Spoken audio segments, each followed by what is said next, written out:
Assalamualaikum warahmatullahi wabarakatuh. Kembali lagi di channel ini. Bagi kalian yang baru masuk di channel ini, jangan lupa support terus channel ini dengan cara di-subscribe, komen, and like. Sekian, terima kasih. Dikisahkan pada suatu hari Baginda Raja Harun al-Rasyid ingin menyamar menjadi rakyat biasa. Beliau ingin menyaksikan kehidupan di luar istana tanpa sepengetahuan siapapun agar lebih leluasa bergerak. Baginda mulai keluar istana dengan pakaian yang amat sederhana, agar tidak terlihat seperti seorang raja oleh rakyatnya. Ketika raja sampai di sebuah perkampungan, beliau melihat beberapa orang berkumpul. Setelah Baginda mendekat, ternyata seorang ulama sedang menyampaikan kuliah tentang alam barzah. Kemudian ada pertanyaan dari seorang yang datang dan bergabung di tempat itu.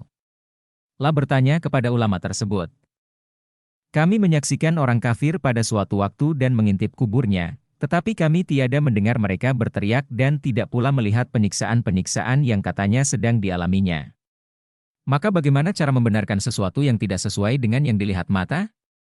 Tanya orang itu. Ulama itu berpikir sejenak, kemudian ia berkata, "Untuk mengetahui yang demikian itu harus dengan panca indera yang lain. Ingatkah kamu dengan orang yang sedang tidur? Dia kadangkala bermimpi dalam tidurnya digigit ular, diganggu dan sebagainya. Ia juga merasa sakit dan takut ketika itu, bahkan memekik dan keringat bercucuran pada keningnya. La merasakan hal semacam itu seperti ketika tidak tidur. Sedangkan engkau yang duduk di dekatnya menyaksikan keadaannya seolah-olah tidak ada apa-apa. Padahal apa yang dilihat serta dialaminya adalah dikelilingi ular-ular. Maka jika masalah mimpi yang remeh saja sudah tidak mampu mata lahir melihatnya, mungkinkah engkau bisa melihat apa yang terjadi di alam barzah?" Kata sang ulama. Baginda Raja terkesan dengan penjelasan ulama itu. Baginda. Lalu ulama itu melanjutkan kuliahnya tentang alam akhirat. Dikatakan bahwa di surga tersedia hal-hal yang amat disukai nafsu, termasuk benda-benda. Salah satu benda-benda itu adalah mahkota yang amat luar biasa indahnya.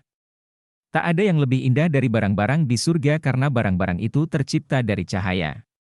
Saking indahnya maka satu mahkota jauh lebih bagus dari dunia dan isinya. Baginda makin terkesan. Beliau pulang kembali ke istana. Baginda sudah tidak sabar ingin menguji kemampuan Abu Nawas. Baginda memerintahkan menterinya untuk memanggil Abu Nawas ke hadapannya.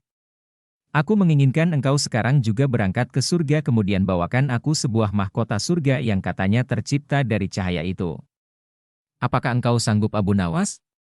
Tanya Baginda Raja.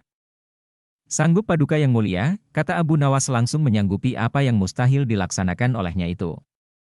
"Tetapi Baginda harus menyanggupi pula satu syarat yang akan hamba ajukan," kata Abu Nawas dengan percaya diri. "Sebutkan syarat itu," kata Baginda Raja. "Hamba mohon Baginda menyediakan pintunya agar hamba bisa memasukinya," kata Abu Nawas.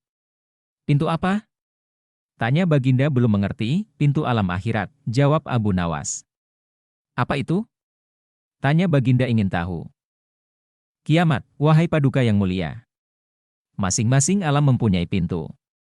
Pintu alam dunia adalah liang peranakan ibu. Pintu alam barzah adalah kematian. Dan pintu alam akhirat adalah kiamat," jelas Abu Nawas kepada Baginda Raja. "Surga berada di alam akhirat. Bila Baginda masih tetap menghendaki hamba mengambilkan sebuah mahkota di surga, maka dunia harus kiamat terlebih dahulu," lanjut Abu Nawas. Mendengar penjelasan Abu Nawas, Baginda Raja terdiam. Di sela-sela kebingungan Baginda Raja Harun al-Rasyid, Abu Nawas bertanya lagi kepada Baginda Raja, "Masihkah Baginda menginginkan mahkota dari surga?"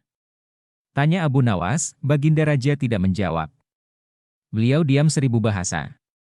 Sejenak kemudian Abu Nawas mohon diri karena Abu Nawas sudah tahu jawabnya.